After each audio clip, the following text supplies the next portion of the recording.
जय सिया राम मित्र। कभी आपने सोचा है कि जब सती ने स्वयं को अग्नि में समर्पित कर दिया, जब यज्ञ भूमि में विधि, ब्रह्मा और देवताओं की सभा थर्रा उठी और जब भगवान शंकर का क्रोध साक्षात प्रलय बनकर उठ खड़ा हुआ, तो उस समय पृथ्वी, आकाश और देवता सबको किसने बचाया? कौन था उस भीषण विनाश के बीच भी यज्ञ की रक्षा करने के लिए खड़ा हुआ? और कैसे अकेले भृगु ऋषि ने शिव गणों से टक्कर ली, धर्म और सृष्टि को संतुलित रखा? यह वही प्रसंग है जहां एक ओर भगवान शंकर का प्रकोप था, तो दूसरी ओर ऋषि भृगु की तटस्थ बुद्धि। आइए अमृत कलश के इस दिव्य अध्याय में सुनते हैं कि भृगु और शिव गणों के बीच धर्म रक्षा की कथा। दक्ष प्रजापति ने एक महान यज्ञ आयोजित किया, जिसका उद्देश्य था अपनी कीर्ति और प्रतिष्ठा को बढ़ाना। लेकिन उस यज्ञ में उन्होंने अपने ही दामाद भगवान शिव को आमंत्रित नहीं किया, क्योंकि दक्ष के मन में अहंकार था। उन्हें लगा कि शिव तपस्वी हैं, अघोरी हैं, वे यज्ञ में आने योग्य नहीं हैं। सती ने जब यह सुना तो वह पीड़ा से भर उठी। उन्होंने अपने पति शिव की अनुमति के बिना ही पिता के यज्ञ में जाने का निर्णय लिया, पर वहां उन्हें न अपमान का अंत मिला, न प्रेम का सम्मान। दक्ष ने सती के सामने शिव का उपहास किया और अपार दुख से सती ने अग्नि कुंड में कूदकर अपने शरीर का परित्याग कर दिया। सती का जब मरण हुआ, यह वाक्य ही अपने आप में युगांतकारी क्षण की संकेत देता है। सती के शरीर त्याग के साथ ही शंकर का प्रकोप और प्रलय प्रारंभ हो गई। सती के आत्मदाह की सूचना जब कैलाश पर्वत पर पहुंची, तो भगवान शंकर का हृदय कांप उठा। उन्होंने तीसरी आंख से अग्नि की ज्वाला प्रकट की और उन्होंने अपनी जटाओं से वीरभद्र और भद्रकाली का सृजन किया।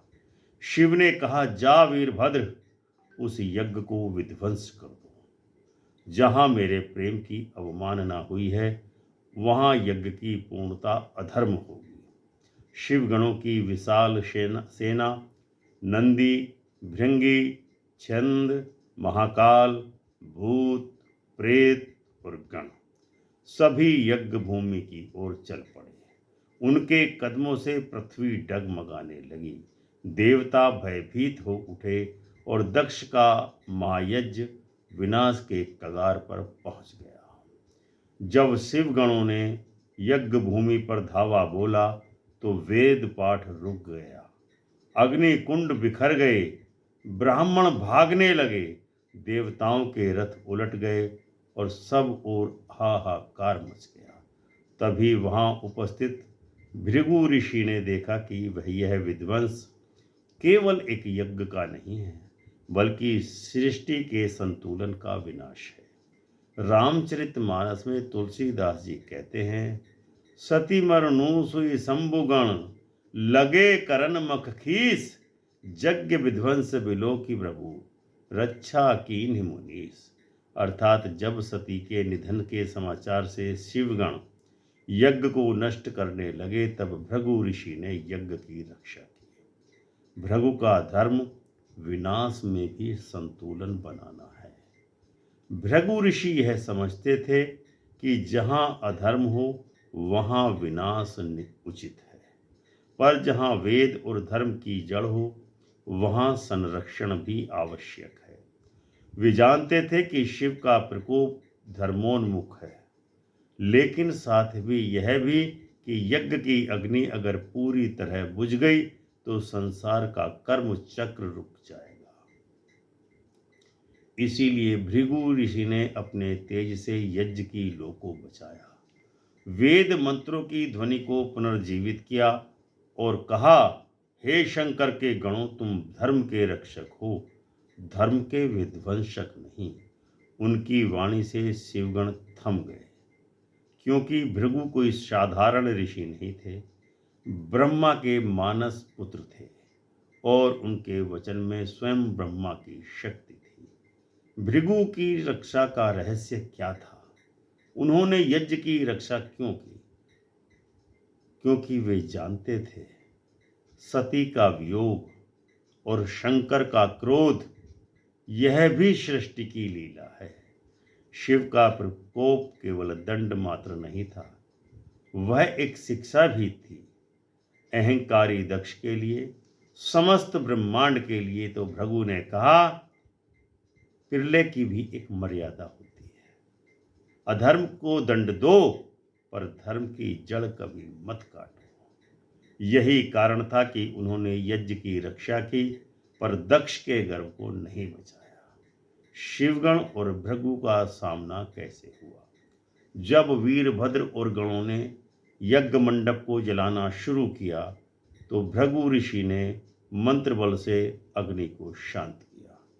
शिवगणों के अस्त्र शस्त्र उनके तप बल से व्यर्थ हो गए, लेकिन भृगु ने उन्हें शत्रु की तरह नहीं, धर्म भ्रष्ट योद्धाओं की तरह देखा और कहा, हे महाकाल के गणों, तुम न्याय के लिए भेजे गए हो, प्रतिशोध के लिए नहीं। यह सुनकर शिवगणों का क्रोध शांत हुआ। उन्होंने देखा एक महर्षि अकेला खड़ा है उनके सामने, पर उनके चारों ओर धर्म का तेज है। उसकी उपस्थिति में प्रलय भी संयमित हो जाता है। वीरभद्र ने दक्ष का मस्तक काटकर यज्ञ का समापन कर दिया। देवताओं ने शरण ली। तब ब्रह्मा और विष्णु ने मिलकर शिव जी की प्रार्थना की कि हे महादेव, कृपा करें, यज्ञ की पूर्णता फिर से स्थापित करें। शिव प्रकट हुए। उन्होंने दक्ष को जीवन दान दिया, बकरे के सिर के साथ उनके गले सिर पर आरोपित कर दिया और कहा, धर्म का विनाश मेरा उद्देश्य कदापि नहीं था, मेरा उद्देश्य था अहंकार का नाश। भृगु ने झुककर कहा, हे महेश्वर, आपके बिना यज्ञ भी अपूर्ण है, सती के बिना ब्रह्म भी निस्सार है। शिव मुस्कुराए और वहीं से आरंभ हुआ सती के पुनर्जन्म का अध्याय पार्वती के रूप में। इसका आध्यात्मिक अर्थ क्या निकलता है? अमृत कलश इसके विषय में विश्लेषण करता है। नंबर 1, भृगु बुद्धि और विवेक के प्रतीक है। भृगु का तप बताता है कि क्रोध और धर्म के बीच भी संतुलन बनाए रखना आवश्यक है। नंबर 2, शिवगण शक्ति और भाव के प्रतीक हैं। वे क्रिया हैं, जबकि भृगु बुद्धि हैं। जब दोनों साथ साथ आते हैं तभी धर्म जिंदा रहता है, तभी धर्म जीवित रहता है, जब बुद्धि और क्रिया मिल जाती है।